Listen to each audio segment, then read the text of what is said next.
Lawan Irak nanti malam, Garuda Muda tanpa Kapten Timnas Indonesia Rizky Ridho. Namun penyerang Rafael Struijk sudah bisa kembali bermain usai menjalani sanksi akumulasi kartu. Lalu apakah Sintayong akan tetap menggunakan formasi 3-4-3 atau justru absennya Ridho akan mengubah skema di laga perebutan tempat ketiga ini? Nah, kita akan membahasnya bersama dengan pengamat sepak bola Bung Tommy Welly atau biasa disapa dengan Bung Toel. Bung Toel, selamat malam Bung Toel. Selamat malam, Sehat, Bung Toel. Sehat. Oke, Bung Toel, kita akan langsung menampilkan kira-kira formasi yang akan digunakan nanti malam ketika melawan Irak, Piala Asia U23 perebutan tempat ketiga. Nah, biasanya formasi yang digunakan yang mengantarkan kita ke tempat semifinal itu formasi 3-4-3.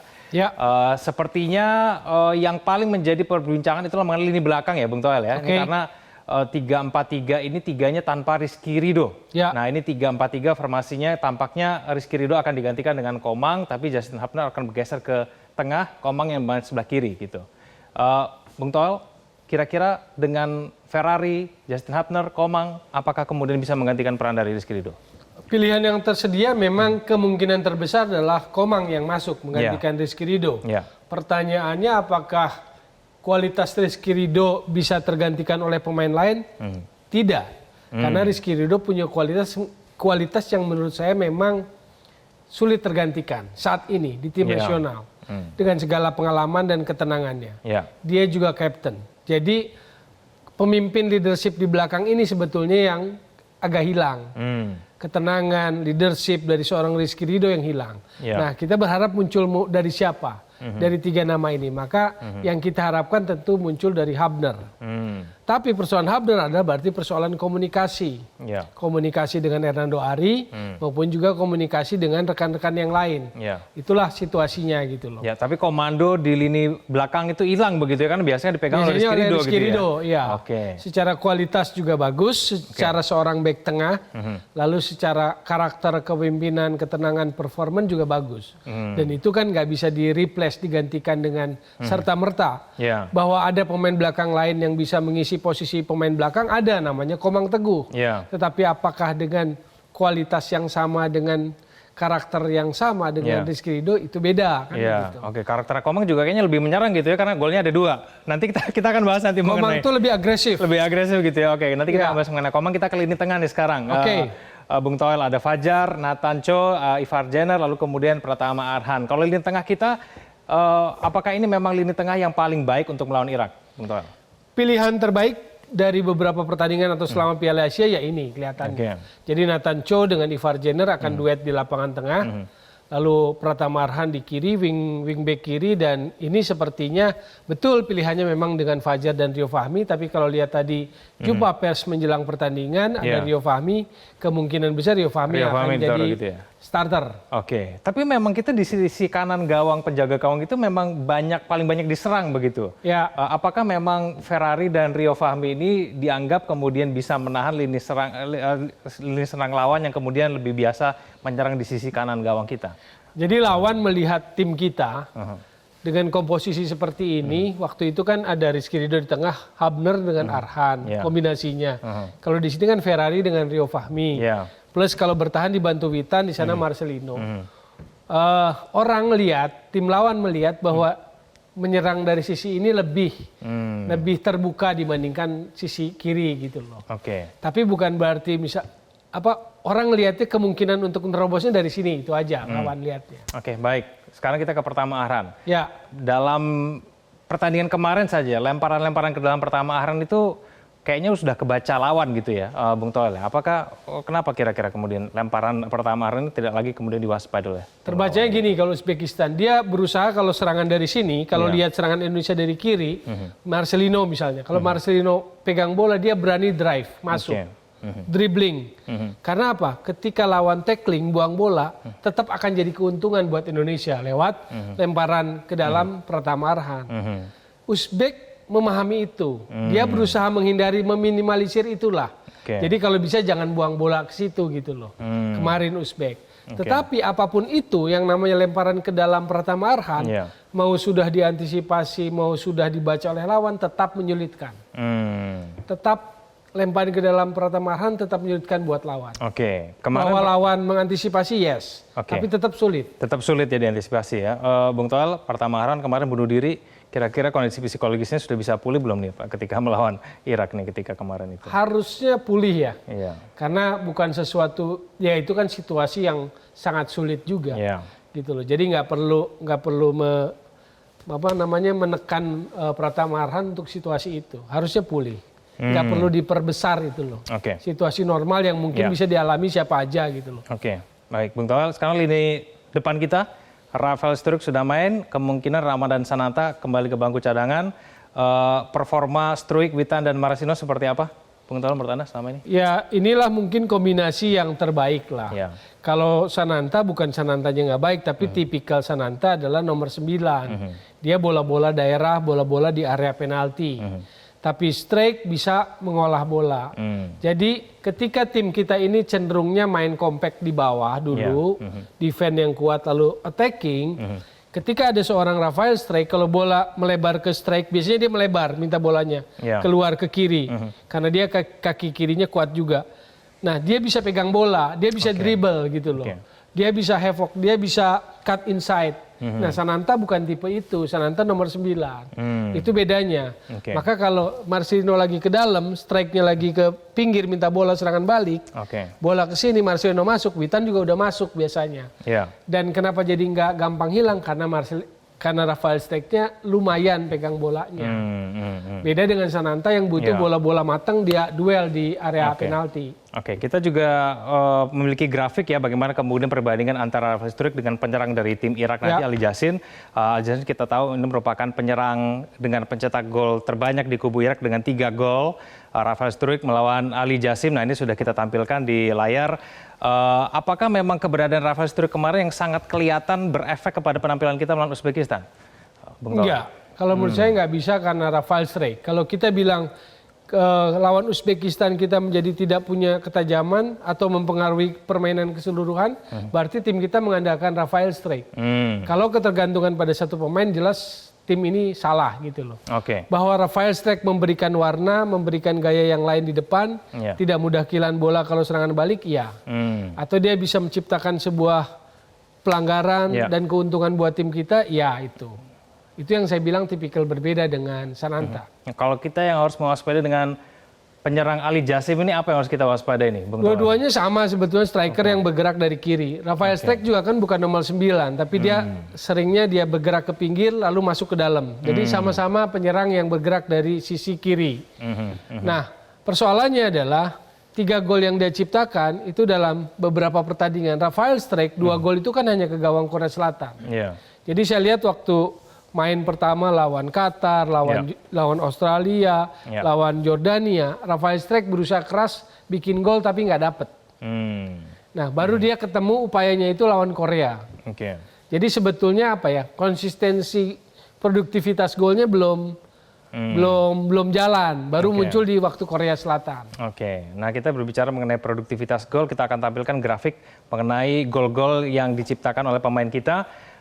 Rafael Struijk mencetak 2 gol. Nah ini Marcelino Ferdinand 2 gol, Komang Teguh pemain belakang 2 gol, Witan Sulaiman 1 gol. Produktivitas dari penyerang kita seperti apa nih Bung Toel menurut Anda? Iya sebetulnya sih yang menonjol ada pada Marcelino dan Witan ya. Kalau Komang Teguh gol-gol itu kan bola mati awalnya. Dari sepak pojok, dari lemparan ke dalam, dia ada di area penalti, dia berani duel, heading dan sebagainya. Tapi inti harapan kita gol memang lebih kepada Witan, Rafael, dan Marcelino. Yang kemarin kemudian membuat kita itu agak sulit menampilkan permainan itu apa sih Uzbekistan? Uzbekistan baca kelebihan dan kekurangan kita. Kelebihan timnas Indonesia counter attacking, serangan balik. Tapi kelemahan timnas Indonesia juga kalau di counter. Itu juga kelemahan kita. Waktu lawan Korea Selatan, gol kedua Korea Selatan menunjukkan itu. Kemarin lawan Uzbek juga menunjukkan itu. Nah, problem mentalitas lainnya, tim kita hebat atau menjadi lebih solid kalau unggul duluan. Kalau bisa unggul duluan, itu akan lebih solid. Nah, itu yang kemudian dibaca. Kalau istilah itunya kan ada silent stress yang mungkin kemarin nggak kelihatan, sama Uzbek bisa dieksploitasi, bisa diantisipasi. Oke, baik. Nanti kita akan tanyakan di segmen berikutnya, Bung Toel. Nanti ada mantan Ketua PSSI, ada juga mantan penyerang kita yang akan kemudian memberikan informasi dan insight seperti apa kemudian permainan kita sebaiknya melawan Irak malam ini. Pemirsa, kemana-mana kami akan kembali.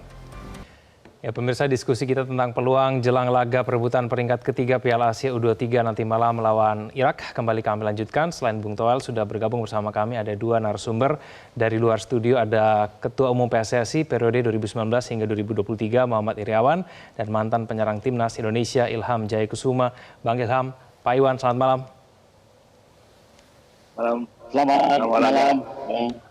Ya, terima kasih atas waktunya bersama kami di Prime Time News. Pak Iwan, setelah kemarin kalah menyakitkan dari Uzbekistan, Indonesia dituntut untuk bangkit demi lolos ke Olimpiade. Bagaimana Anda melihat peluang Garuda Muda melawan Irak nanti malam, Pak Iwan? Terima kasih ya. Memang kemarin kita cukup menyakitkan, tapi ya itu hasilnya harus kita terima ya. Apapun prosesnya. Yang jelas kita harus bangkit kembali persiapan untuk bisa mengalahkan Irak nanti malam. Karena itu yang terpenting menurut saya, meskipun ada peluang berikutnya, tapi kita jangan mengambil peluang yang keduanya. Yang pertama ini melawan Irak, sehingga kita bisa lolos ke Olimpiade. Saya pikir anak-anak sudah kembali on position untuk bisa bertanding melawan Irak malam ini. Meskipun kita tahu Rizky Ridho tidak bisa main, tapi pasti STY akan menaruh beberapa posisi pemain yang paling tidak bisa menggantikannya. Dan alhamdulillah Trak sudah bisa main. Saya yakin akan menambah daya dobrak nanti di depan, sehingga nanti kita bisa mengungguli lawan kita Irak, meskipun kita tahu Irak cukup kuat juga. Tapi saya sangat yakin karena mental anak-anak pasti sekarang yang maksimal sekali untuk bisa memenangkan pertandingan ini. Karena ini cukup menentukan untuk kita bisa lolos ke Olimpiade, meskipun ada satu opsi. Tapi saya yakin mereka tidak memakai opsi yang kedua. Opsi pertama ini yang kita harapkan bisa memberikan penampil terbaik untuk bisa sesuai dengan harapan kita, harapan bangsa Indonesia, harapan pecinta sepak bola di tanah air. Demikian dari saya. Ya, Pak Iwan, Anda sendiri melihat kemajuan permainan timnas kita, baik itu secara fisik, secara mental, itu bagaimana, Pak Iwan? Saya sampaikan bahwa ini kan proses ya, tidak bila. Jadi alhamdulillah pada saat saya zaman ketua umum saya memakai STY dengan persetujuan dari EXO dan seluruh komponen PSSI. Itu cukup debatable memang namanya menyatukan dua kultur yang berbeda ya antara orang Korea dan Indonesia, meskipun Asia itu cukup sulit. Apalagi kita diterpa dengan COVID. Tapi saya sangat yakin dulu bahwa satu saat kita akan bisa mencapai titik ini. Karena apa? Karena memang roadmap dan program yang disampaikan dan komitmen yang bersangkutan kepada saya secara khususnya ketua umum dan para jajaran EXO itu menyampaikan bahwa ke titik ini kita bisa akan sampai, tapi memerlukan waktu. Jadi percaya proses ya. Dan memang jatuh bangun anak-anak. Dihajar COVID, tidak ada pertandingan, tidak ada latihan, liga berhenti. Tapi alhamdulillah waktu itu Pak Jokowi, Pak Presiden memberikan bantuan untuk bisa mereka berlatih di tempat-tempat baik di Kroasia, Turki, Korea Selatan dan sebagainya. U19 yang sekarang ada arahan CS itu kita dulu itu dilatih itu di beberapa tempat untuk bantuan U20. Dari situ sudah terlihat bagaimana progres dari mulai mental dia, disiplin dia, kemudian fisiknya. Alhamdulillah sekarang bisa dilihat kemarin lawan Korea ya, 150 menit tuh dia main yang sebetulnya 2 kali 45, perpanjangan lagi 2 kali 15, ada pentambahan waktu 2 kali 10 itu 150 menit, tapi mereka masih prima, sehingga progres itu cukup kelihatan ya. Dan saya yakin ke depan ini akan terus lebih baik, karena mereka tahu ternyata semuanya memakai proses gitu, proses mental yang berubah, proses disiplin yang berubah, proses peningkatan fisik yang berubah, itu semua memerlukan waktu. Ya, alhamdulillah sekarang mereka bisa menampilkan pada kita, dan saya yakin kalau konsepnya begini terus dan mereka juga anak-anak juga disiplinnya kuat, ini terus anak-anak kita, timnas kita akan lebih maju lebih baik dari sekarang. Itu kira-kira. Semoga peluang tampil di Olimpiade Paris itu betul-betul terwujud pada malam hari ini, begitu ya Pak Iwan ya. Saya ke Bang Ilham. Bang Ilham sebagai mantan penyerang timnas Indonesia, salah satu legend kita, kemudian saya ingin tanya mengenai bagaimana kemudian cara kita mencetak gol nanti malam melawan Irak, apalagi Rafael Struijk bisa main lagi gini. Bang Ilham, bagaimana caranya kita bisa mencetak gol dan menang melawan Irak nanti malam? Ya, makasih Mas. Ya, terkait nanti main ya, kita lawan Irak, perebutan juara ketiga ini ya, yang pasti permainan tunjukkan seperti permainan yang ketika lawan Yordania ya. Ketika itu kita bermain simple, compact defense bagus, transisi bagus, terus kerjasama, passing, akurasi passing, kontrol, bergerak, semua pemain semua bergerak. Dan terjadilah terjadinya cipta gol. Jadi menurut saya kalau ketika itu nanti malam dipertunjukkan seperti pertandingan lawan Yordania, insya Allah Indonesia akan pasti mengatasi Irak maksimal 2-0. Tapi terlepas lagi kita tinggalkan maksudnya pertandingan kemarin, ya kan? Kita kalah dari Uzbekistan, ya kan? Jadi kita sekarang konsentrasi untuk pertandingan ini, ya, apalagi ini untuk menuju satu tiket langsung ke Olimpiade. Jadi kalau bisa memang ini terakhir pertandingan udah peringkat 3 udah kita ambil daripada kita yang untuk nanti peringkat 4 bertanding lagi, gitu menurut saya. Ya, Bang Ilham, menurut Anda sendiri apa yang kemudian membuat timnas Indonesia ketika melawan Uzbekistan itu tidak mampu tampil menyerang? Permainan kita itu betul-betul ditutup begitu loh ketika melawan Uzbekistan, Bang Ilham. Ya, saya kira banyak faktor ya. Pertama mungkin satu recovery ya. Kita bermain hampir 120 menit, tambah lagi penalti, terus pertandingan 2 hari, ya kan? Maksimal memang kita recovery pemain bola itu yang saya tahu ya, bisa ada yang tergantung pemain ya, masing-masing pemain, ada yang bisa 2 kali 24 jam, ada yang bisa 2 hari, ada yang bisa 3 hari, tergantung kondisi fisik pemain itu sendiri. Jadi kalau menurut saya untuk bisa nanti malam bisa cetak gol ya seperti itu juga, seperti pertandingan lawan Yordania itu ada, apalagi Rafael bisa bermain yang notabene kemarin tidak bisa bermain karena kemarin saya lihat Santana bagus tapi dia hanya bermain seperti nomor 9, sedangkan Rafael ini bisa berkolaborasi, rotasi seperti sama Marcelino, Witan, jadi mereka fleksibel rotasi, jadi bukan satu tempat saja. Menurut saya itu aja sih. Oke, saya ke Bung Toel di studio. Bung Toel, tantangan terbesar kita ketika melawan Irak itu apa sih? Irak, recovery mental dulu. Oke. Recovery mental, karena kalau mental membaik, fisik pun membaik. Karena di level seperti ini, mentalitas, mindset. Karena ada istilah sepak bola dimainkan di antara 2 telinga, maksudnya di otak. Yeah. Jadi kalau pikirannya nggak clear, nggak jernih, masih terbeban dengan kemarin, jadi makanya saya bilang recovery mental. Udah lupakan yang kemarin, Uzbekistan, tatap ini sebagai sebuah peluang, jangan nunggu peluang yang kedua, udah ambil peluang yang sekarang gitu loh. Karena disinilah sejarahnya, cuman nggak usah terlalu mikirin itu juga, mainlah seperti yang pernah kita lihat lawan Jordania, lawan Korea Selatan. Yeah. Kalau bisa sampai di level itu lagi main, saya pikir peluangnya juga terbuka gitu loh. Jadi kuncinya di situ. Oke, Bung Toel, tapi nanti malam itu pertandingan akan dipimpin oleh wasit VAR asal Thailand yang kemudian juga memimpin ketika kita melawan kemarin Uzbekistan itu, dan kemudian dipimpin oleh wasit Arab Saudi. Kita perlu khawatir tidak sih dengan wasit-wasit itu? Kan kita punya pengalaman buruk begitu ya, ataupun keputusan VAR itu selalu merugikan kita itu, Bung Toel. Bagaimana menurut Anda? Harusnya enggak. Kalau back main kita masuk ke lapangan sudah ada kecurigaan, itu akan mempengaruhi. Itu juga akan buruk. Jadi kalau tim terutama ya, kalau publik sih memang baca dan sebagainya oke lah. Tapi tim memasuki lapangan dengan segenap pengetahuan lalu ada prasangka dan sebagainya, itu nggak bagus. Di back main ada hal yang negatif, jangan. Nah, bagaimana membaca ini sebetulnya? Kan pertanyaannya kenapa VAR referee-nya itu lagi kan? Yang dari Thailand itu, Udon itu.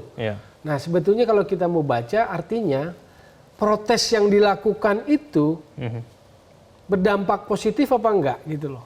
Kalau kita mau analisis, mau membacanya. Yeah. Buat publik, ya disambut menurut saya sih. Publik kita menyambut respon PSSI yang memberikan protes. Tapi apakah protes ke AFC itu direspon positif? Yeah. Kalau ternyata kok si Udon lagi yang jadi wasit VAR-nya gitu loh. Yeah, Nah, ini kan tanda tanya besar. Artinya begini, itu AFC gitu loh. Yeah.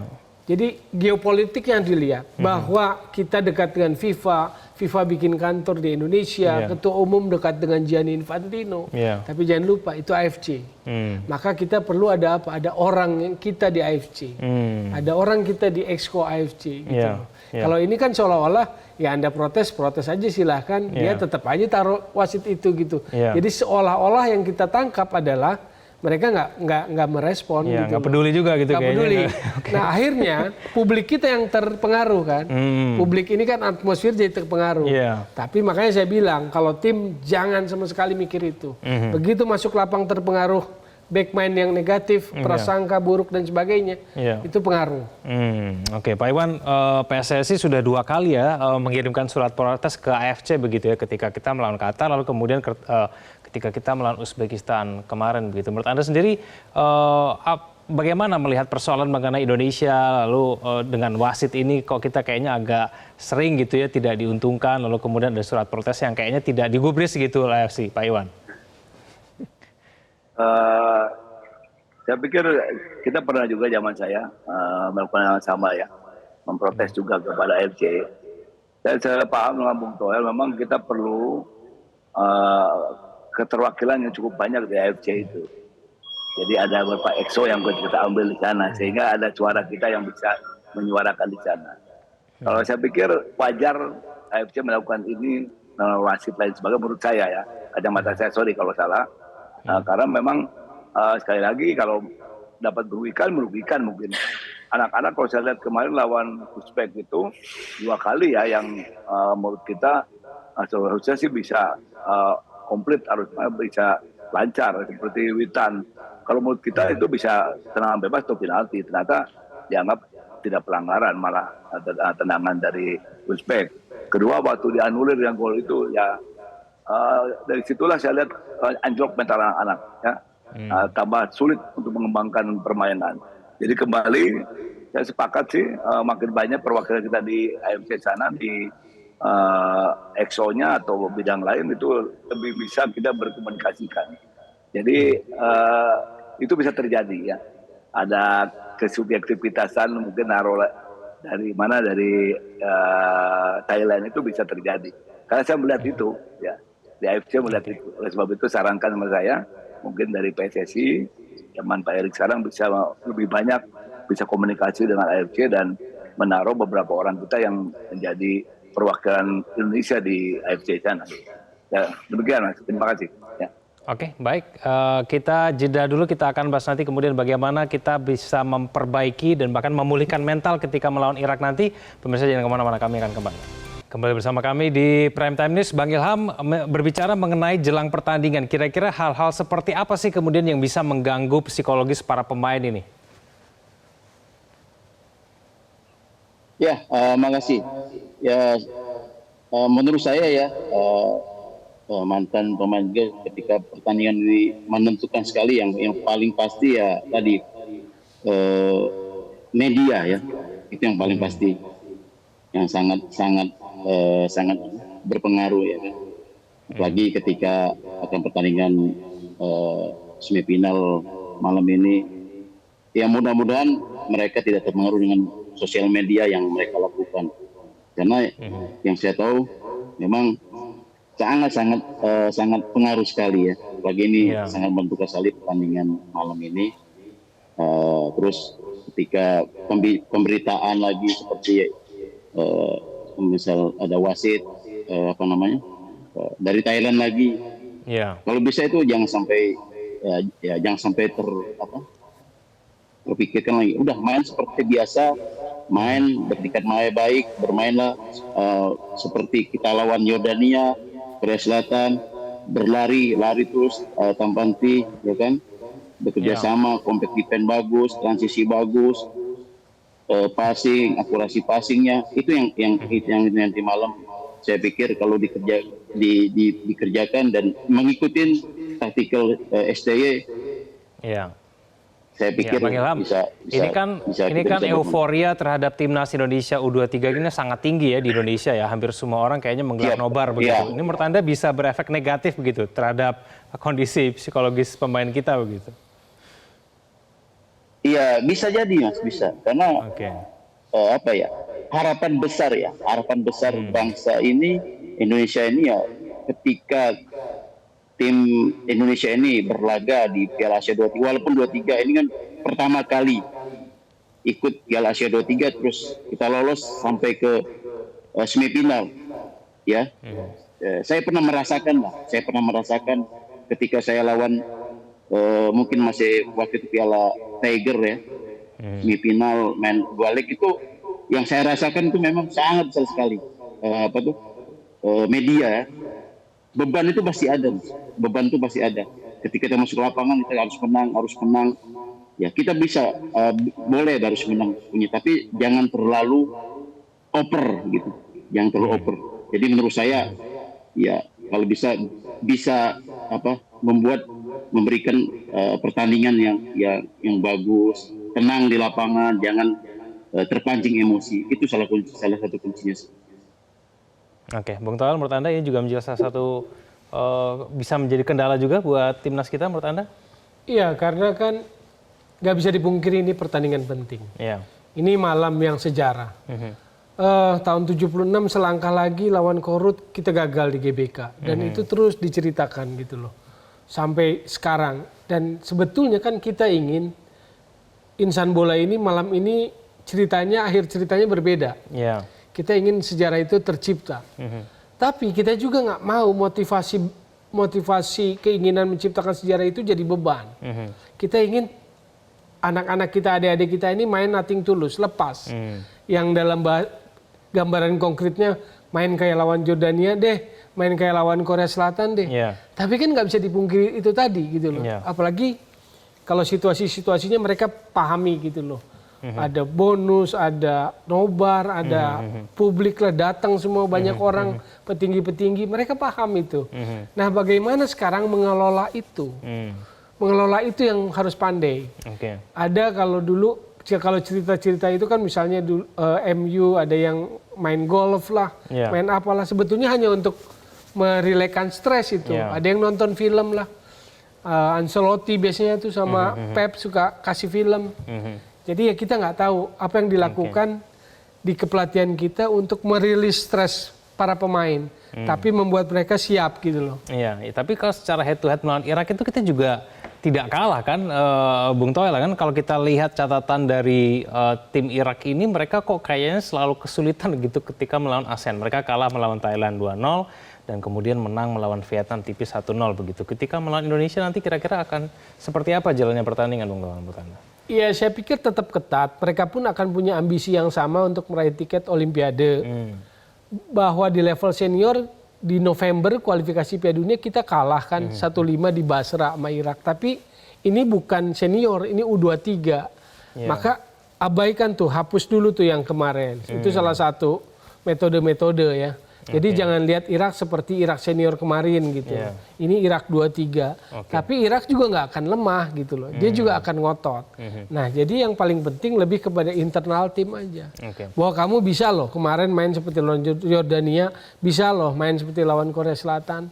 Sebetulnya kalau main sampai di level itu. Siapapun lawan yang dihadapi sebetulnya terbuka peluang menang itu. Kayaknya lawan Irak bakal ketat ya. Mungkin adu penalti juga ya nanti bisa ya. Sangat terbuka, sangat terbuka kemungkinan itu. Oke, kalau bicara mengenai adu penalti saya ke Bang Ilham dulu. Bang Ilham, kalau misalnya kita ternyata pertandingan cukup ketat lalu kemudian sampai ke adu penalti, yang menentukan itu untuk supaya bisa menang itu apa, Bang Ilham? Ya, adu penalti tentunya faktor pertama kiper ya, itu paling dominan ya. Kedua ya tim yang menembak. Seperti ketenangan kemarin beberapa waktu lawan Korea Selatan kan itu hampir semua masuk kecuali satu akan ya. Itu saya sudah melihat bahwa yang bersangkutan belum memang kelihatan mentalnya tuh tidak siap seperti yang lain. Jadi yang jelas Hernando nanti harus betul-betul prima seperti lawan Korea ya. Kemudian juga tim yang nanti mengeksekusi itu harus dihitung betul sehingga nanti semua tembakan kita tidak ada yang keluar gawang dan syukur-syukur tidak ada yang keblok ya. Itu aja yang paling penting. Dua faktor itu yang bisa menentukan kemenangan. Tapi insya Allah saya yakin malam ini tanpa adu penalti kita bisa menang melawan Irak. Ya. Bismillah. Oke.